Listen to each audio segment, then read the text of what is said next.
Just because the idea, the mission is so real. I mean, we've proven it, right? It's been a real movement, but it, to discredit the idea almost discredits me too, because it's my idea. Hi, everyone. I'm Maggie McGrath, editor of Forbes Women.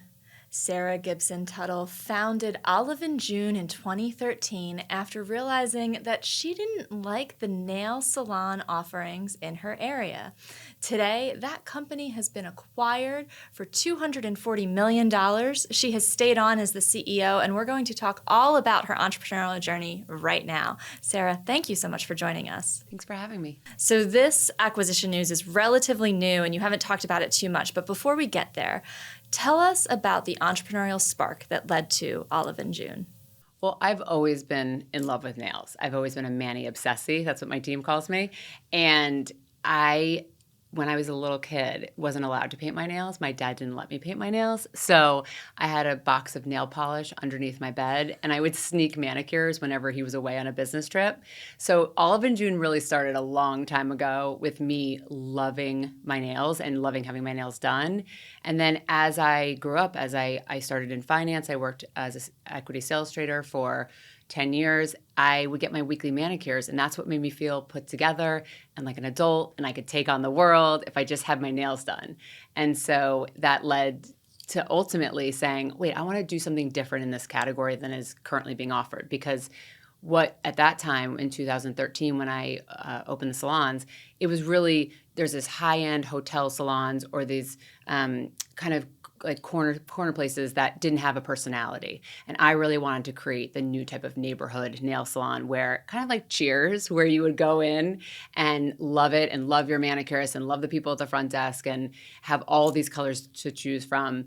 And so that was the spark but it started when I was a kid and my dad didn't let me paint my nails, especially red. That was his number one. He did not like red. And so, red has become my favorite color. Ever a contrarian. And as we're talking about family, I do love where the name comes from. Can you share? So Olive is my great-grandmother and June is my grandmother. And they were both women with very big hearts but very high standards. They're very different. I'm more like Olive. She was the life of the party. She loved friends. She was very social. And June was a little bit more reserved but a nurse, an OB nurse, and just delivered a million babies and just one of the warmest, kindest people. And so I named it after them because I felt like they're such different people, but they kind of encompass a community of people by being different. And so it's named after my grandmothers, and I love them. Big hearts, high standards. I love that. Now let's talk about the business model, because you mentioned you started as a salon, but today folks can buy Olive & June in stores. Can you talk about the evolution from the in-person salon experience to going to Target, going to Walmart, and these big retailers? So we started as a salon business because that was who I was. I was a customer of a salon, right? I went to a salon. I had weekly mani appointments. That's what made me feel like a grown-up. But what I realized after having the salons for a few years, somewhere around 2016, 2017, was that actually we were giving this happiness, this joy, this confidence to people when they were walking out of the salons. And I would see them look at their nails and just be so happy and take on the world that week. But that wasn't totally scalable, and it was only serving a very small segment of the population. And so what I realized is that not everyone has the time, the money, the access that we have in an LA or a New York to have all these salons. And so I really wanted to bring this salon quality nail to everyone, this manis, pedis to everyone, everywhere. And it wasn't going to be possible by having a chain of salons because, again, you had that time, access, money issue. And so I started around 2016, 2017, really being thoughtful of can we teach everyone in the world how to paint their own nails? Is that possible? Because everyone will always say, I can't do my own nails. But I knew that there was a few people that I knew that could do it. And I really wanted to bring that joy to people. I wanted to make it possible at an affordable price point. I was the person who read People magazine and would, buy Drew Barrymore's lipstick when I was a kid, or lip gloss probably. My parents probably didn't let me have lipstick, but I loved those products and I loved being able to afford them. And so I knew that I wanted to create an affordable luxury line that really would be a line that people could get that salon quality result at home. And so subsequently launched in 2019 our product, the start of our product line, which was the Poppy and our Manny system, and now we have a whole suite of products. But it really started in me, kind of a light bulb turning on, saying, "How do I give this to everyone?" That was fortuitous timing because we all know what happened in 2020 and so many in-person services, whether you're talking about boutique fitness or salons, really struggled there. Do you see that as a business-saving stroke of inspiration? Absolutely. I mean, I don't think if we had just been a salon business that we potentially wouldn't have been around today. But it's funny because a lot of our awareness came during COVID, right? When salons were closed and people didn't have this option. And we were the only brand on the market that had a Manny system that could actually deliver in one box everything you need to get a salon perfect Manny at home. And so our awareness, I mean, our sales grew 16 times that year and our awareness went through the roof. But really, to your point, we didn't pivot. We didn't pivot because of COVID. We had created this and we were exceeding expectations in 2019 because there was such a hole in the market for it. So it was absolutely a stroke of genius and I'm so grateful for it. But I also think it comes from the place of I've always wanted people to feel good. I want them to feel good about themselves. I want them to feel good in their everyday lives. And nails has always been so important to me about how, it's the part of beauty that makes me feel good. So then it was very natural for me to think, well, how do I give this to more people? 16 times demand sales. When companies go viral, it can be really hard to manage supply chains and people management and all of the above. Now, this wasn't a COVID pivot. Right. So you had some of this in the works, but still 16x. How did you navigate that? What was the key? It's funny because we were raising money right before COVID and I was projecting 6 times and everyone said, there's no way. There's no way. How are you going to grow it? Like that's too high. It's too high. And then obviously we blew past every expectation. We were a really small team at that time, and I think 5 people-ish plus customer experience. So it was a really lean team. We sold out 3 times. It was how do you get enough inventory? How do you get inventory and you don't have to, this is, very nuanced, but not airship it so you're just making, just losing all this money. Like really being thoughtful of getting the inventory and actually being able to sell it. It was really hard, but our team is incredible. We worked so hard to make sure that we had, other than selling out 3 times, that we really had the product for people. And we were honest with our customers. We were honest about delays, and I really think that paid dividends in the end because they knew they could trust us. I think that's the key. I've talked to the founder of Bobby, who basically closed her website to new customers, saying we need to serve our existing customers. It's baby formula for folks who don't know. Now, you mentioned right before the pandemic, you were raising money. And I'm really curious about some of these investor meetings because I hear from female founders who run businesses that primarily cater to women, walking into rooms of men who just don't understand the market need for their product. Did you experience that, or were these investors kind of clued into the market opportunity here? How cliche is it that we still are having this conversation, that men still don't understand, male investors still don't understand? It was exactly what you described. I was walking into a room with, we never did a VC-funded round, right? So we never had that. We actually pulled our Series A, but because we got profitable and we did a smaller seed extension in 2020. But the people that I'm talking to when you're doing a friends and family and a seed extension are primarily wealthy individuals that are personally investing. Well, their wives, their sisters, their daughters are not, and some men, but it's obviously a very female-dominated business. They're not doing their own nails. They're not shopping at Walmart. And so they don't have conceptually, and they didn't have the vision for what I was trying to create. I try to explain to them, this isn't for the people in your life. If you're able to put $50,000 or $100,000 check into my business, your people are probably not doing their own nails. This is for everyone everywhere. This is for the vast majority of this country.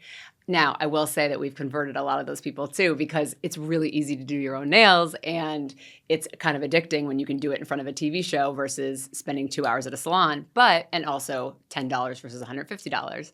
But I think that they just really didn't understand it. I had so many investors who put checks in and they said, I'm betting on you.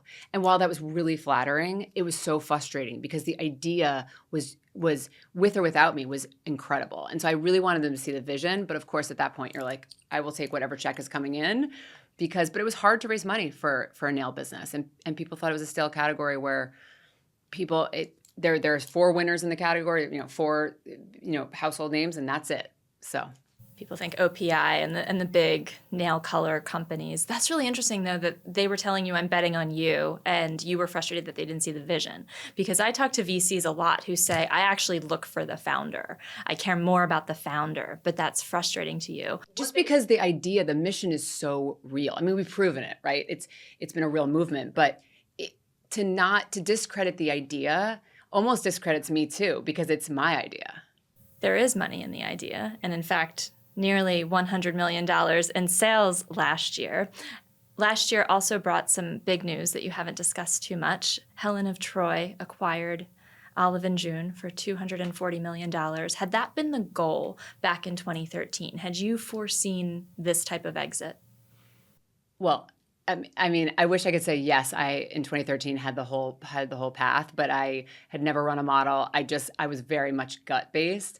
But once we took investment in 2015, I knew that at some point we had to monetize for our investors. That's one of my jobs as the founder and CEO. So there's always a viewpoint and a goal of monetizing for them and making them money, but really, I never have done anything in my life, but especially Olive & June for money. It's been about, I love nails. The brands that are on the shelves right now are just products on a shelf with no education and kind of a lackluster offering, and I want to change the entire category. So it's really exciting, and nearly 100 million in sales of $9 and $10 products is a lot of product. And I get very excited thinking about how many people and different people across this country are buying our product. But it's really, for me, has always been about like a deep obsession and love for creating the best product for this consumer and for this community and just making them feel good about themselves every day. I'm thrilled about the outcome. I'm thrilled about Helen of Troy. Beauty acquisitions can go a lot of different ways, and people have all read the stories, I'm sure. But Helen of Troy, they came into the conversation really wanting us to run the way we have always run. They understand the value and the magic in Olive & June, and they wanted to retain our whole team. They want us to run standalone. I'm still running the business. There's no contract that says I have to run the business. I want to be here. I love it. I love my job. I love my boss, who's the CEO of Helen of Troy. So I'm very lucky and grateful that we were able to achieve the goal of monetizing for our investors and for some of our employees and for me personally. But for really what this is about is how do we become the number one nail brand in the world? Some of those items that you just mentioned, they retain the team, you are in charge, but there's no contract demanding you be in charge. Were those your terms, or did they come to you offering this? They were my hopes. I think you go into these conversations. So the way that it worked for us was we had some inbounds coming in as soon as people started realizing how big we were. Because I think, we were talking before we started taping, but a lot of these businesses, CPG businesses, are small. They're $1 million, $5 million, $10 million. And so while that's incredible, it's not acquisition level size. And so once people started realizing how, investors and strategics started realizing how big we were, we started to get inbounds.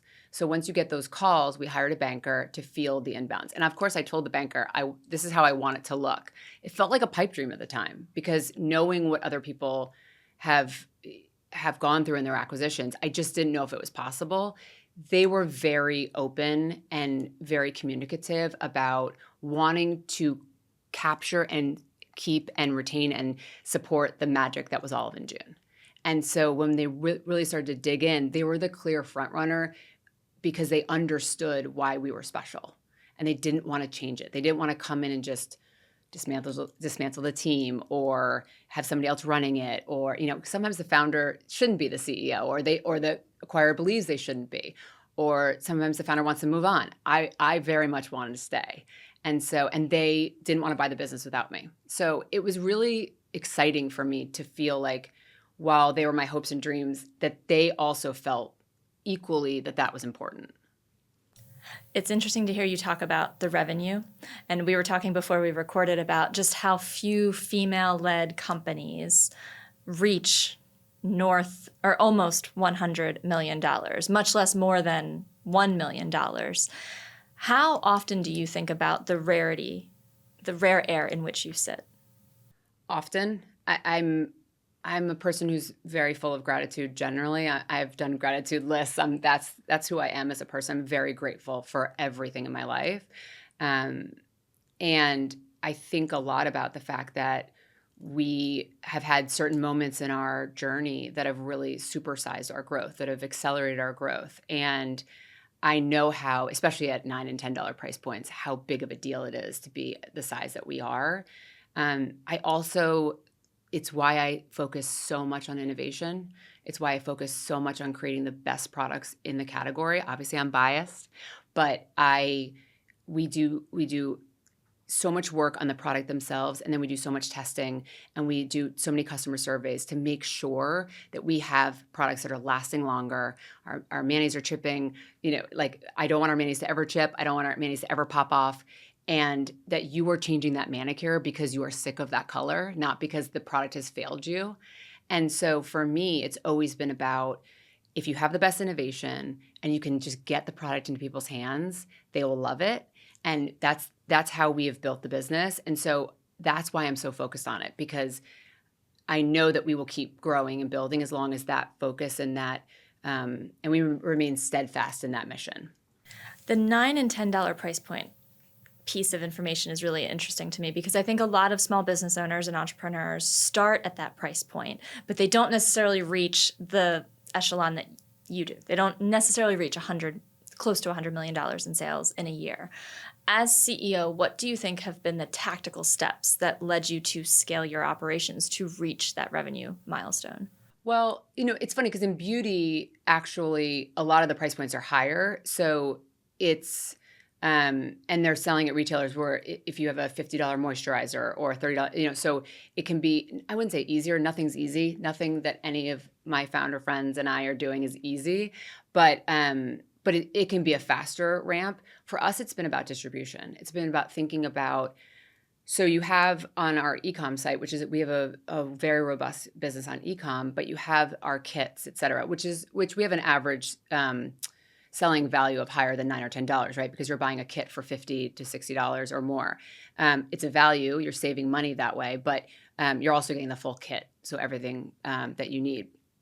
But then we thought about, how do we deconstruct this for retail so that people can go in and shop the whole experience, the 360 nail experience, not just polish, not just press-ons, not just treatment, but also tools and nail art and anything, everything that you need. And so we really think about, how do we create enough of this world for people to be able to shop it? And we think about distribution in terms of, well, we started at Target. We were exclusive at Target for 4 years, which was a decision that was unique in our industry. My focus was meet the customer where they are and build. I wanted to build it with Target, and we've loved that relationship and continue. We are now the #1 nail brand at Target, so very excited about that milestone. But then continuing to have distribution everywhere that people are shopping nails, and that's how you get the scale. So Walmart came next, then Walgreens. We recently launched in CVS. We are launching in Amazon now, which is... I was about to ask. All right, let's talk about Amazon. What does that look like, and how did that come about? We were searched constantly on Amazon, so it was obvious that we had to launch there at some point. We were really focused on our brick and mortar relationships, and really, every retailer is different. So it's not just, I'm going to put all the same products and all the same offerings in every retailer. The customers are different and they want different things. Of course, there's overlap, but we're really thoughtful. What does the Target customer want? What does a Walmart customer want, et cetera? And so for Amazon, I knew that it was going to be a combination of all those people, but I also wanted to make sure that we had the right offering. But once we realized that over 1 million people are searching for Olive and June on Amazon every single year, we realized we are late to this and we have to get on Amazon, because we're missing sales. Some people don't want to go into a store. They don't, and they want to shop with, their credit card saved, and they want the ease of it coming in a day. And so it was really our community and the searches that just told us we have to be on. That's interesting. So as you think about the retail partnerships, are there exclusive colors with Amazon or with Target, or do you differentiate, or is it equal opportunity? We differentiate. So again, we have overlap because there are bestsellers, there are colors and press-ons that people are obsessed with, but we do different kits at different retailers. We launch products, we've launched our gel first at Target, then we rolled it out to our other retailers, for example. We recently launched gel for those who love gel. I saw the note on your Instagram. Were people just begging for that? The craziest thing, you mean the post? Yes. We did a static post, and it was a letter to our community about how people wanted gel so badly, and I just didn't know. I didn't expect it was like a tidal wave. It was just like crazy how excited people were. But because I was an anti-press-on person, now I'm a press-on stan, and so I was in this mindset that like, were people really going to want to paint gel at home? It was incredible, the response. And so that post, I thought, a letter to the community? I don't know if this is going to work. And our social media manager was like, this is what is going to work. And it was our most liked and engaged with post ever. So it's it's been a crazy response to gel. But I think the reason why is because Olive and June is your best friend for all things nails. We look at the category as a whole, not as one subsegment or another, and we create the best products within these subcategories. And by the time we launched gel, everyone trusted us that we weren't going to ever release something unless it was better. That makes sense. Speaking of social, I would love to get inside your brain about how you approach social, because I think female founders get put in a position, sometimes willingly, sometimes unwillingly, of becoming the face of their brand. And you launched Olive and June in 2013, around the same time that a lot of the so-called girl bosses also launched their companies. And then you were kind of heads down for a while, but now you have a social media presence. Olive and June has a social media presence. How do you think about how you engage with community, how much you put yourself out there in order to sell your product? I really don't have a strategy for my personal Instagram, which I think shocks a lot of people. A lot of founders or people in the public eye, which I think I'm very small in the public eye, but they have a calendar, they have a strategy. I really try to be my authentic self because I am the most comfortable when I'm on an Instagram Live, way more comfortable than I am in this interview, right? So I love my community. I love talking to them. I used to read every single DM and respond. It was me for the first 7 years. And then at some point, the business got to the scale and you have to delegate. But I still respond to all the DMs that I get personally. And so we really think about it about just be authentic, be who we are. It's funny. People make fun of me and say I have a million best friends. I just love people. I love connecting with people. I love making them feel good about themselves. That's who I am in my core. So the team, we talk a lot about just treat people the way you would treat your best friend, because that's the most authentic version of yourself. And so what the team posts and what I post, it's very much what we're excited about in that moment. And we really try to connect with as many people as possible and make them feel seen and heard in the brand. As you talk about responding to DMs, I imagine you get a lot of people asking for advice. And one of the things, if I can channel the people asking for advice, that I'm curious to have you speak on is how you structure a team and how you prevent yourself from micromanaging. Because you mentioned you have a background in finance. You worked on Wall Street. It would have been, I think, very easy for you to be micromanaging the CFO or the finance team for a while. Did that happen? Admittedly, I think I probably was more of a micromanager in the beginning. I have learned very acutely, though, through my team that hiring people that are better at their jobs than I ever will be is the key. Making sure you have this talented team that I help, I add resource. I can ask a lot of questions. I'm a very curious person, so I'll ask a lot of questions. But ultimately, we have the most incredible team on the planet because they're better at their jobs than I could ever be. And so giving them space and room, I will say I still am very involved in the details of the business. I mean, I talk to the community all the time. I'm on Instagram Live. I look at every email that goes out. I opine. I have a lot of opinions and thoughts. Like every end cap you see in retail, I've been part of that design. Nothing big kind of happens without me being in the room. But it's also it's not, my place is not to do everyone's jobs. My place is to be there and help support and also give my opinion. I am the customer. So, and I always remind, like, I am that person who loves nails and was obsessed with getting my nails done at a nail salon because they were perfect when you walked out. And I want to create and make sure that everyone, products that everyone can do that at home.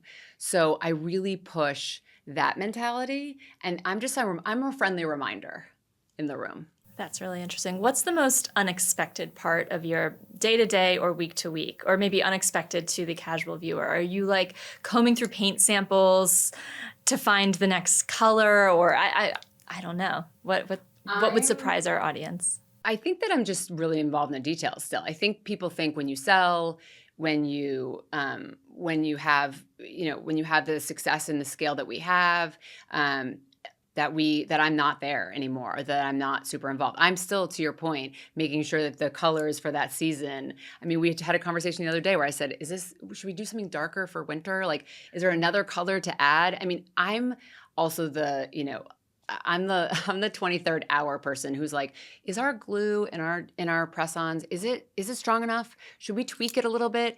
And so I am that constant nudge to make sure that we are just always pushing ourselves to be the best we possibly can be. And I think people are surprised that I'm still so involved, but I love my job. So there's nothing else I'd rather be doing than working with my team. So we've talked about the Amazon deal. We've talked about the acquisition. There's a lot going on, but is there anything else in the pipeline that we should know about? If we were to speak 1 year from now, what would you hope to report to me? Well, of course, I would hope to report that we were #1 in the world, that we're the biggest nail brand. We will continue to obviously grow our distribution. We're really excited about being everywhere that we can be for our consumer. We also launch innovation every year, so we will have some incredible new products. And I hope that we are still just loving our jobs and that we love what we do, and we're creating things that are sparking joy in people's lives, and they're really excited about what we're creating. My personal belief with building a business is that it's step by step, it's brick by brick, and there's no overnight success here or anywhere else. And so I would just want to keep building and I don't want another job. I don't want more responsibility. I want to do this job and and really continue to democratize this salon manicure, but also change this industry to be consumer focused and not just products on a shelf. Sarah Gibson Tuttle, thank you so much for sitting down with Forbes. We so appreciate your time. Thank you.